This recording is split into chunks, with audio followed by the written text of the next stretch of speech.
starts these lives. Why does she get so excited we're live? Let me tell you why. I go live on multiple different platforms, and to be live on all of them at the same time, I'm like, I did it! Wow! And not only that, I am celebrating the fact that this is day three. Day three. Ooh, totally getting a new nail soon. But this is day three of going live. So we are doing this. I have been showing up consistently live, and I am elated to be here with you. So today for day three, this has been an amazing conversation. I don't know who has been following along. I know a few of you have been, but let me tell you, this has been an amazing conversation. And it's been a conversation that has been transformative for me. So I'm sure if you've been following along and doing it with me, it is something that has not only transformed me, but it is transforming you.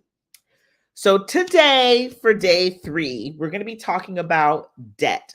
So all week, we've been having a conversation about the 5 categories of money. Truth of the matter is, money brings about certain emotions in your body, and you attract based upon the emotions that you are feeling. Okay. The thing about it is, how am I attracting? Let's take this a step further. How am I attracting based upon the emotions that I'm feeling? So glad you asked. You are attracting in a way that you are a vibration being. You vibrate energy. And when it comes to emotions, they vibrate the most energy. Okay. You can have a thought, that thought is going to emit emotion in your body. You can have a feeling, and that feeling is going to get your body into action on it, right? Like when you're upset, what do? You'll cry. Some of us, me mainly. I'm a crier, so I will be upset and the tears will start to flow, right? When you have emotions, like when you are seeing a lover for the first time, what happens? You get butterflies in your tummy. Okay. So your emotions emit things in your body, and your body gets into action on said emotions. That's why understanding your emotions and your feelings when it comes to money is so important, because the more that you understand how these certain categories of money make you feel, the quicker you can address them. And the quicker that you address them, the quicker that you can clear them and create a new sense of feeling about said category of money. Okay. So whether it's earned income, we talked about savings. Today, we're going to be talking about debt. You want to create a new feeling to attract based upon how you feel. You don't have to be a victim to all the thoughts, all the feelings, all the worry, all the fear, all the overwhelm that you've been feeling about money all your life. Being here today, listening to me, this should be the moment you decide to make a change. This should be the moment that you decide, I don't want to do this anymore. I don't want to be a victim to my thoughts and my feelings from the past. I want to be able to change that and see a new future. And here's the reality of it. You will not be able to see a new future in your finances with these old thoughts, old feelings from the past still within you today. And as many times as you try, because I know a lot of people, hey, Heather, I know a lot of people who have tried. As many times as you try, you still will not be able to be at the financial level that you decide if you are holding on, harboring old thoughts, old feelings that are no longer serving you, because those old thoughts, old feelings, they just keep you in a cycle of same old, same old, same old. Okay. And the way I like to explain this is like this. We think over 60,000 thoughts a day. 95% of them are on repeat. What does that mean? It means same thought, same feelings, same behaviors, same results. If you want to see something different happen in your life, the transformation starts in here. The transformation starts in here. And it's all about you understanding these feelings. It's easy to just say, I ain't going to worry about it. I ain't going to worry about my debt. I'll eventually pay it off. You have certain feelings about debt, savings, earned income, and the last two categories that we will be talking about Thursday and Friday, that honestly, if you don't make the change, you will continue to have the same old happening into your life over and over again. Okay. And the only reason why I am so passionate about this is because prosperity is your birthright. Abundance is your birthright. You are meant to be abundant. You are meant to have an abundant life. You are meant to live prosperously, but you're meant to live in a sense of a prosperous environment, whether it's in your bank account, whether it's in a sense of the home that you live in. You're meant to live in prosperity. The only thing holding you back from the prosperity that you deserve is you. And when I say you, I mean we. Let's have an honesty moment, okay? When I say you, I mean we, okay? We are in this together. That's why I wanted us to go over this information together, okay? And like I said yesterday, we're going to be going on a journey. We start with understanding the categories of money, and we're going to move on to how to clear these thoughts, how to take care of these feelings so you can show up in the abundance that is your birthright. So that's what we're here to do today, okay? So we are going to be talking about the 5 categories of money. Again, we started on Monday and we talked about earned income. And as we talked about earned income, we talked about how much you're making is a direct reflection on how you feel about yourself. And it's so funny. I got in the car today, y'all. I got in the car today. My nephew was taking me to go pick up. My son's car was in the shop. My nephew was taking me to go pick it up. I get in the car with him and I said, "Hey, baby, how you been doing?" He goes, "Oh, good. You know, I just got a promotion." I said, "Oh my God, way to go. You started making more money." He said, "I started making more money." And he's just like, "But it was little. It wasn't that big." I said, "Well, let me tell you something about that." I said, "The fact that you started making more money goes to show you that you think that you're more valuable now. And that is why you got an increase in pay. No matter how big, no matter how small, that just shows that he increased his value in his head." And when he looked at me like, "For real, MT?" I said, "For real." He said, "That's pretty cool. That's pretty cool." And so do you know what that means? If you ever have an increase, it means that you've changed something in here to allow the increase to happen in your bank account. Okay. So this is all we're trying to facilitate up in here, increasing the way that we think that what we deserve, how much we deserve. Increase that here and you will start to see the increase everywhere else. Okay. So we talked about earned income. We also talked about savings accounts. And we talked about how a lack of a savings account is bringing about certain emotions within you, whether your savings account be little, big, or in nothing. You may have nothing, right? But you know that savings account, like I said, my son ended up breaking his collarbone. I had money in the savings. Thank you, Jesus. We were able to pay for his surgery.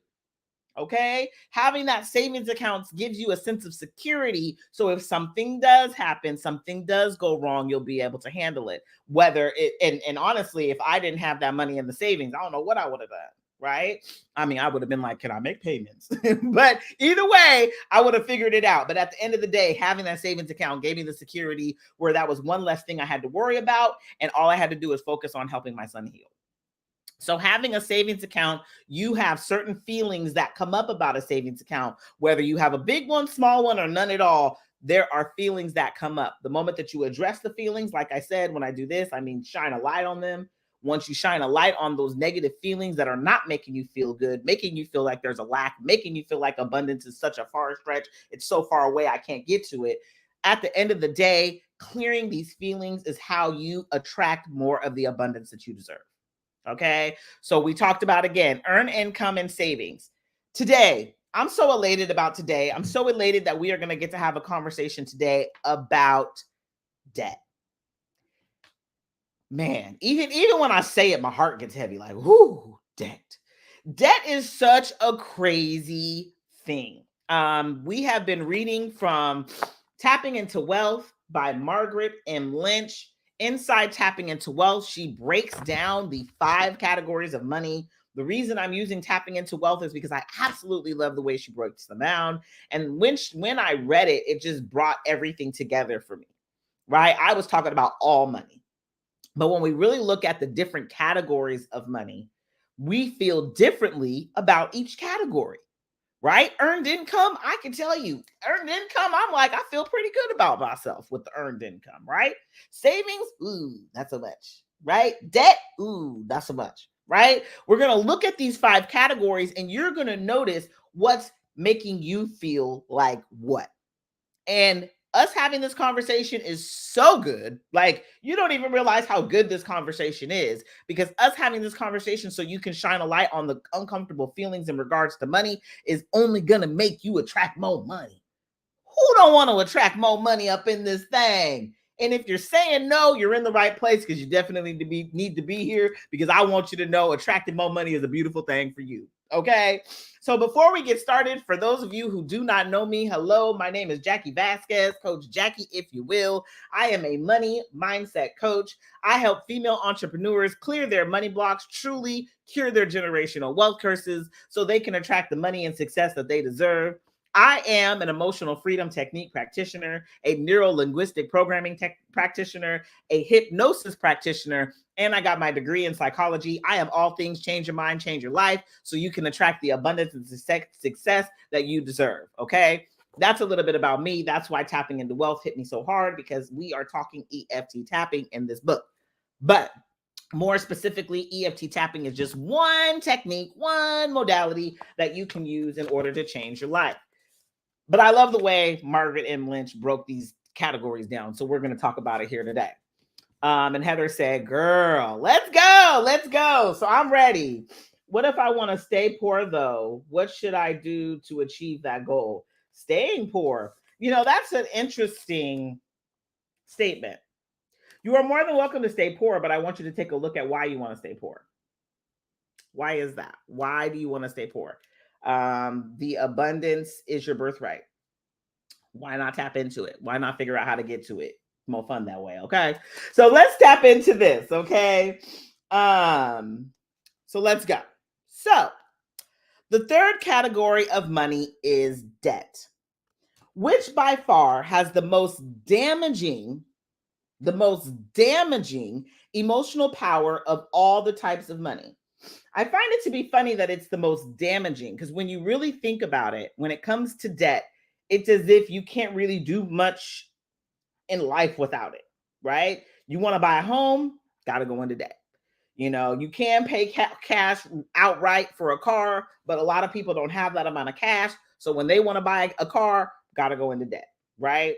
And we're going to be talking a little bit about Robert Kiyosaki here today. Robert Kiyosaki, and when it comes to business, they say debt is king, because that's how a lot of people leverage their business, is with business credit. So we're going to be having a lot of conversations here today about debt and the good, the bad, and the ugly of it all, okay? And how it's emitting certain feelings for you. But it's funny to me that I think that it's the most damaging emotional power of all the types of money. For most people, which accumulate debt, thinking about it is directly bring up some of the darkest emotions one can experience. People typically report feeling deep and overwhelming shame, embarrassment, failure, anxiety, fear, and sadness. Debt can be an energetic manifestation of subconscious old memories of shame and feeling that you're not good enough to be financially solvent. That's deep.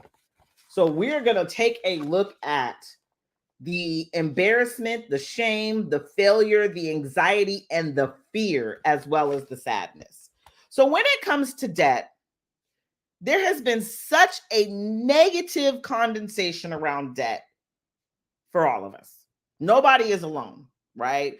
You know, we all hear it constantly. I mean, especially with the debt consolidation programs that you may hear in commercials. You hear it from family and friends. And, I hear it from my mom all the time. I just want to be debt free. I just want to get out of debt, right? And at the end of the day, that strive to get out of debt seems to stress my mom out a lot, right? She gets really stressed about getting out of debt. But debt is king for entrepreneurs. When it comes to your entrepreneurial journey and it comes to debt, a lot of the ways that people leverage their business is through business credit. So is debt really all that bad? What it really is we keep telling ourselves that debt is negative. We keep telling ourselves we want to become debt free, right? But if you have no credit cards, no nothing going on, no debt, and then you try to go apply for something, they're going to look at you. Because think about it, when somebody's fresh 18, they can't get nothing, even if they tried. Even the credit card companies only give them about a good $500, okay? Because they say, you have no debt. You have no credit because you haven't had any active debt on your credit report, right? And so when you think about it, we are making it, and this is the story that we are telling ourselves, that debt is bad. And that is why we have so much overwhelming shame, embarrassment, failure, anxiety, and fear around debt. But what's the different story? Because debt is very uncomfortable. It is extremely uncomfortable for some people. Okay. And why is that? What would make debt uncomfortable? Right? Not being able to pay it. Ha, I know that for sure. Not being able to pay your debt makes it uncomfortable. But what if you were able to pay your debt off every month? Would you still view debt the same way? Would it still be this scary, crazy thing that you don't want to have? Or would you feel more comfortable because you're leveraging your debt to allow you to be able to get more? It's all about how we view it. You know, it's just like when something isn't working out for you, right? Yeah, this thing never worked, right? We get the feeling like it never works. But until it does, when everything starts working, when everything starts clicking, you're like, oh my God, this is fabulous. If you're able to use debt in a way where it leverages your business, your life, and everything along those lines, wouldn't you view debt differently? I heard someone say it like this: debt is the ability to pay things off over time. Ooh, that's a good one. Debt is the ability to pay things off over time. Okay. And again, like I said, I am going to be sharing a lot of my stories. Hold up. Can you say that again? Debt is the ability to be able to pay things off over time. That changes the way you feel about debt. Because if it's allowing me to pay this off over time, ooh, debt's actually not that bad. Right? Think about a family member when you loan them money, loan your family member money, right? That's another one, right? I done loan them some money. I ain't gonna see that money again. Right? Now we're viewing debt as a negative thing again, whether it's loaning the money to somebody else or you getting the money loaned to you. You hold a lot of shame, you hold a lot of embarrassment, failure, anxiety over said, I'm borrowing this money to be able to pay it off over time. So think about the emotions that come up for you when it comes to debt. Okay. Are these emotions helping you or are they hindering you? Are these emotions making you feel bad about your debt or are these emotions giving you and making you feel empowered to pay it off quicker and easier? Because if you feel empowered to pay the debt off, the only thing that is going to happen to you is you are going to start to notice different ways for you to pay the debt off. Again, it starts here. It starts with our mindset. It starts the way we think about it and view it, right? So like I told y'all, I'm gonna be coming here sharing my little story with y'all. So here's a little bit about me because I've filed bankruptcy. I have filed bankruptcy. I am the epitome of the fact that your debt can be resolved. Okay. No matter how big it gets, it can be resolved. Okay. So we shouldn't hold such, not shouldn't, because you can do what you want to do, but it is better and more behoove you to not hold so much guilt, anxiety, and overwhelm about debt because it's only going to make it harder for you to pay it off over time. Okay. Because you're not going to attract the money. You're going to attract the worry. You're going to attract the overwhelm, and you're going to attract the reasons why it's so hard for you to pay your debt off. Okay. So it is about the way that you think. So some people think debt is terrible, that it's going to just ruin their lives. Oh, me being in debt, my life is over. Right. That's why people strive so hard to become debt free. Right. But then in reality is even if you become debt free, you're going to go ahead and turn around and pick up another debt sometime later, guaranteed. So let's start to view this differently. Right. But yet debt is needed to buy a lot of things. Debt is needed to buy cars. Debt is needed to buy houses. I mean, shoot, for businesses, when it comes to big businesses, my honey's in construction. They buy big, like really big, I can't even machines. I was like, I don't know what they're named. Excavators and all the stuff. But they buy big machines. Them machines are like 150 something thousand, I think, or even more than that. 200, 300, 400,000. They're expensive. Almost like buying a house. They have to leverage debt in order for their business to be successful. Okay. In order for them to be able to excavate, I'm over here talking about stuff I don't know, but for them to be able to use the machines, they have to buy the machines so they can have the jobs, so they can get paid. And so, therefore, debt is necessary in order for their business to succeed. And so I really want you to think about it. Sometimes your next level self in your business is you taking out a loan to be able to hire the help, right? So just start to think not debt as this terrible, horrible thing, but debt as an investor to be able to take your business to the next level. Okay. So super funny, and think about it. Degrees. For some of us who got our degrees and had to go into debt in order to, for me, my BS, I'm still paying on my BS degree. Ooh, I hate saying BS because my degree is not BS. It is Bachelor's of Science, but I am still paying on that debt.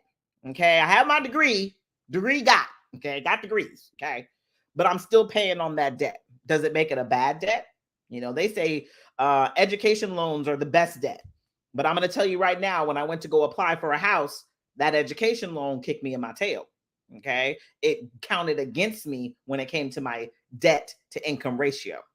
So I just want you to really think about debt in a new, different way. So I went into massive debt when I got pregnant with my son, 21. I think I told some of y'all yesterday that were listening, went into massive debt. I was 21 years old, had this new baby on my hip, and I had to take care of him. I literally had to take care of him. And a lot of the times in order to do so, I was paying rent with credit cards. I was doing all sorts of stuff, right? So I went into massive debt. But before I had my son, I had walked onto a car lot and I had walked off the car lot with a silver Z28 Camaro. Okay. What year was this Camaro? I forgot already. What year was this car? 2001. That's right. It was a 2001 Z28 Camaro. It had T-tops and everything. I was one sexy mama jamma in that beautiful thing. Okay. And I walked off the lot with that car, zero down, didn't have to pay a thing, went home with a car. Love my Z28. That was my baby. Oh, it's my baby.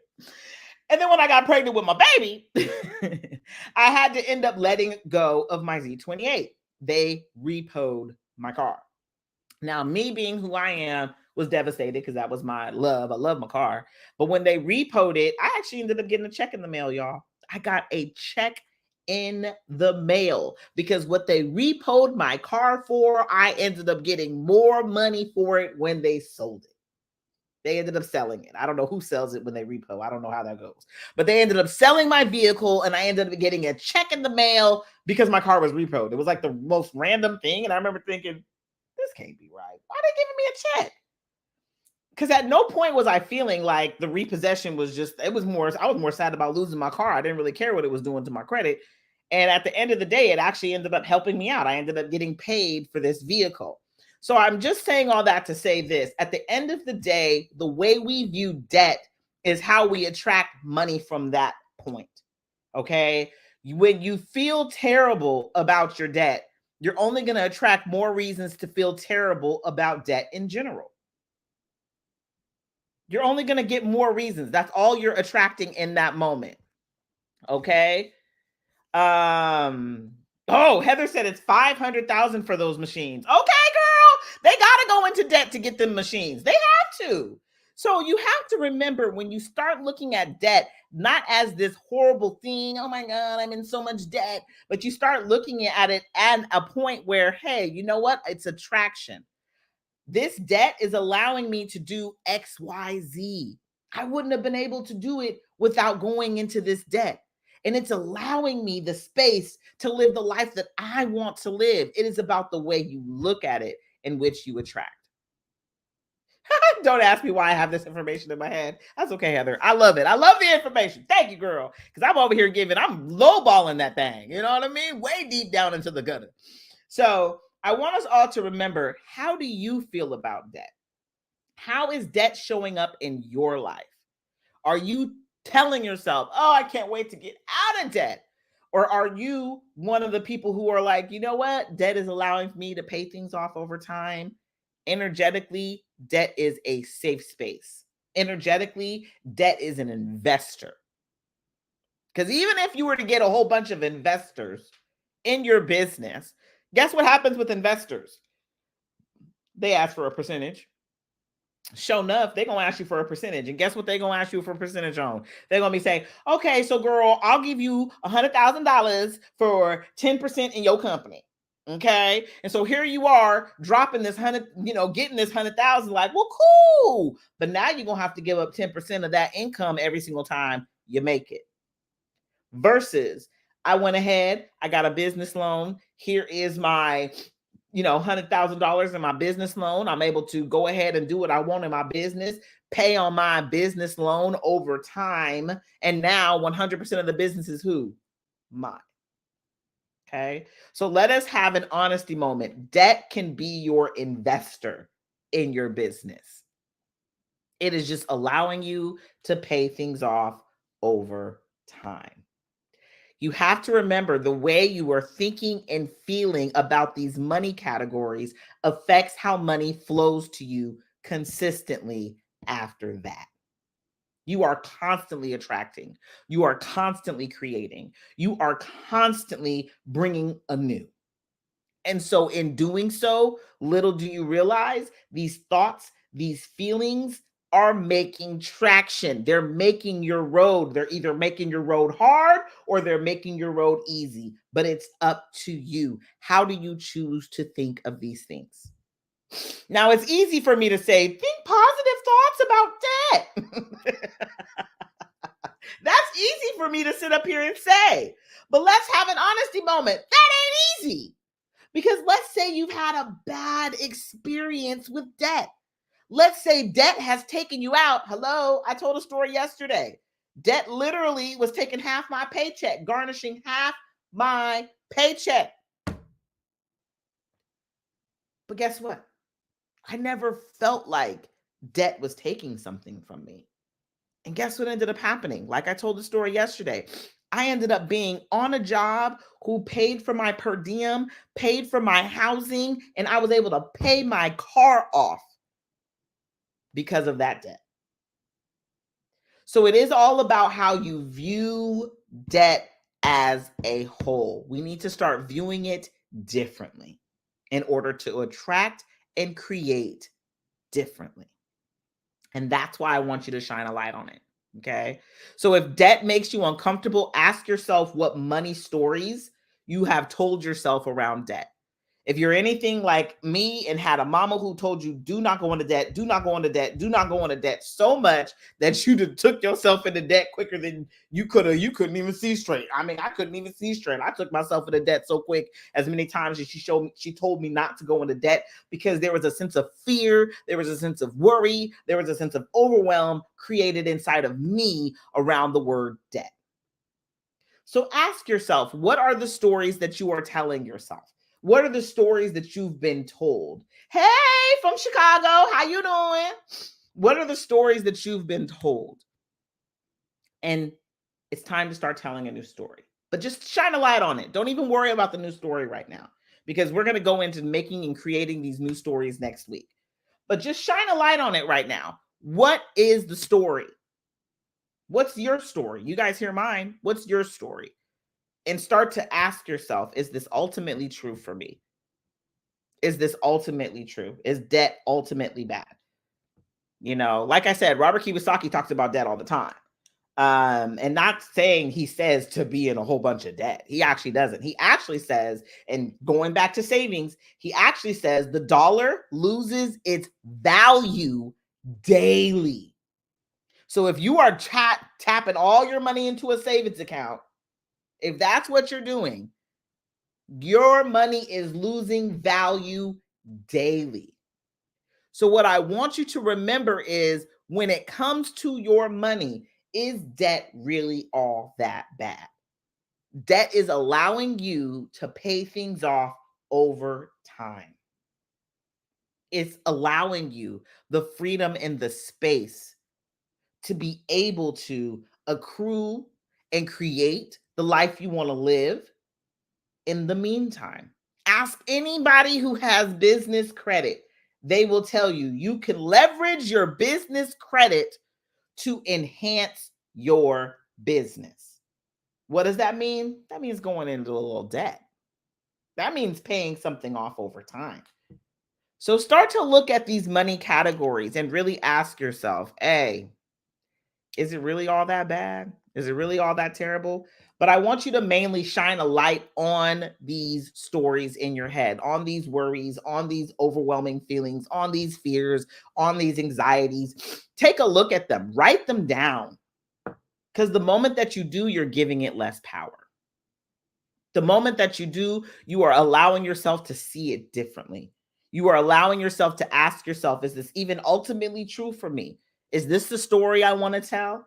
If I get to create my reality, is this the story that I continue to tell? Or do I have a new one? And we're going to be creating new stories next week. But for now, I just want you to shine a light on the debt itself. How do you feel about debt? What are the stories other people have told you about debt? What are your own personal stories about debt? Take a look at them. And we are going to be healing them. Okay, so this was good. I had a good time here today talking about debt. I can't even believe some of the stuff that came out of my mouth. Okay, because I'm gonna be real with y'all. Debt has always been that big scary thing for me because I went into a lot of debt. Filing bankruptcy was a traumatic experience. Many of you have traumas around debt. And just like any trauma, you have to clear it. And you can't clear it by continuing to think, oh, it's not that big of a deal, or it's going to go away, or I don't really need to worry about that because I'm out of debt now. Go back and look at your trauma stories because your trauma stories are now creating the reality that you're currently living. Okay. And if you're not happy with how much money's in your bank account, if you're not happy with how much money you got coming in, period, earned income, savings accounts, if you're not happy with your current debt, I want you to shine a light on that and see, why is this making me uncomfortable? Why am I not happy? Why do I not feel good about this? The moment that we do, because I'm not going to leave you there. I'm not going to leave you at this negative feeling. I just won't. That's just not my personality. Okay. So we're going to be coming back and healing these stories here soon enough. Oh, this was the sunniest outlook I've ever heard about debt. I needed it. Yes. Hey, debt is not, we are the ones who make debt out to be this terrible thing. We are. We as a society have made debt into this horrible, atrocious thing. And I hate to do this. I'm not the type of person to be like, Donald Trump, see how I said that? Donald Trump. I'm like whispering it. But he literally filed bankruptcy on a lot of businesses that he went into debt on. He wasn't using his own money. He was leveraging debt in order to build businesses. And I'm not trying to say it as a, good versus bad versus whatever thing, but some people just understand the power of debt while others of us are demonizing it. And as we're demonizing it, we are doing nothing but hindering ourselves more and creating more opportunities of lack in our lives. So I say no more to that. Tweet. Stop it. Knock it off. We're going to stop it. We're knocking it off. And we are going to now view debt in the way that we want to view debt. And again, you can easily view debt as a way to pay things off over time. You can easily view debt as a way to leverage your business. You can easily view debt as a way to live the life that you want to live because you have the opportunity to still make purchases without the money up front and being able to pay it off as you get it. Okay? This is how we attract different things in our lives, is when we start to look at and see things differently. It's a mindset shift. And the more that you shift your mindset when it comes to debt, earnings, savings, tomorrow we're going to be talking about, and this is my favorite one, to be honest with you. We're going to be talking about income and wealth goals and how having big income and wealth goals are actually very helpful for you. We're going to be doing this because I want you all to strive, to thrive and not just survive. I want you all to have the money that you deserve to have in your business. I want you all to see nothing but a beautiful success flowing straight to you, for you, because you're deserving, because you're worthy now. Prosperity is your birthright now. You don't have to wait for it. All you have to do is believe it's already yours now, and it will be. So funny. My girl Heather's here. And I'm going to share this story that Heather shared with me yesterday because I just found it to be so powerful. And I just was like, damn, like powerful. But Neville Goddard, I'm a very big Neville Goddard follower. For those of you who know, I do. I love Neville Goddard. I love everything that he has ever put out. Neville Goddard really, facilitated The Secret. For those of you, I mean, not The Secret, I'm lying like a madman. Think and Grow Rich. And so he's very, very knowledgeable when it comes to changing the way you think. Neville Goddard was, this guy, I think the guy's name was Abdullah, right? Heather, Abdullah. He was talking to Abdullah at the point, this was during, I think, post-depression, but everybody was lining up to get food and stuff like that. Like people were broke and he was living in somebody's basement. And Neville Goddard was an actor, I think at the time, or a dancer or something. He wasn't even doing nothing big. He was broke, right? And so what ended up happening is Neville Goddard, in New York City, yes. Abdullah, yes. In the Depression in New York City, yes, yes, yes. So Neville Goddard was talking to Abdullah, and Abdullah was teaching Neville Goddard about the law of assumption. For those of you who do not know what the law of assumption is, it is a law of assuming that whatever it is that you desire is already yours. Okay? The law of assumption is real, a lot like the law of gravity. Okay? It's happening whether you realize it or not. It's happening whether you act like it's happening or not. The law of assumption is happening all the time. Okay.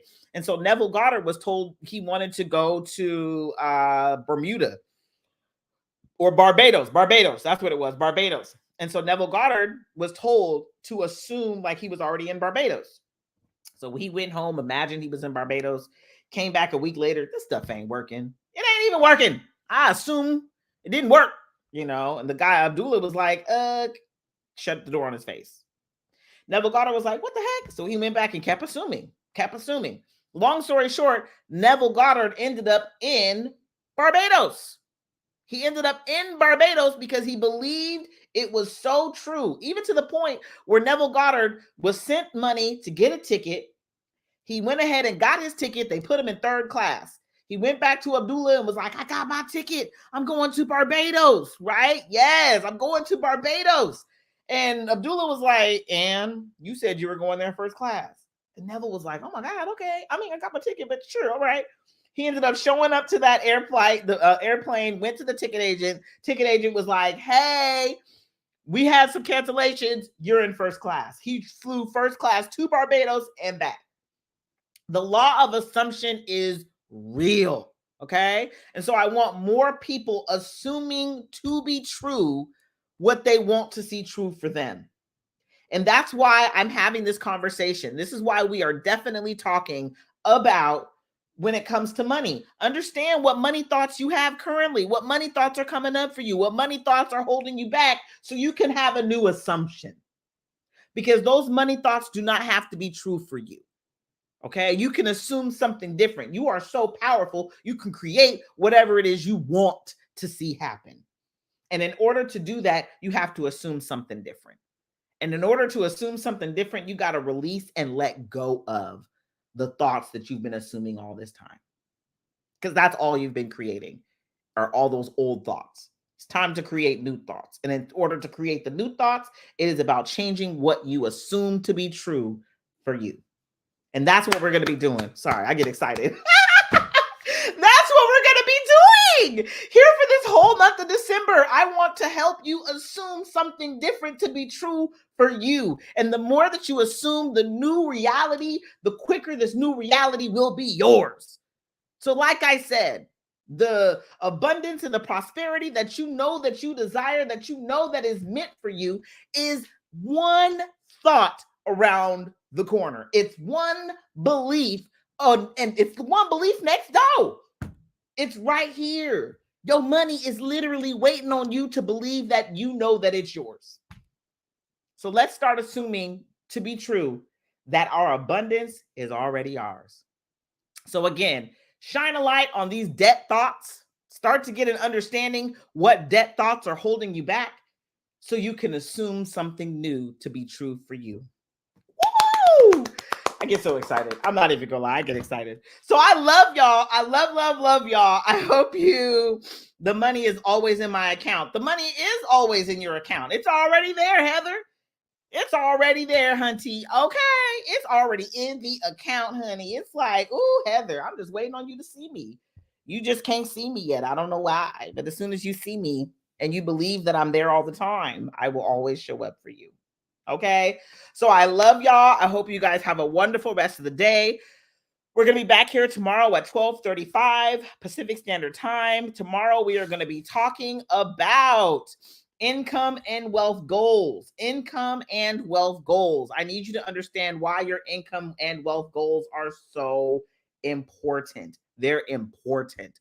If you're not dreaming big enough, I'm weak. I'm gonna fix that tomorrow.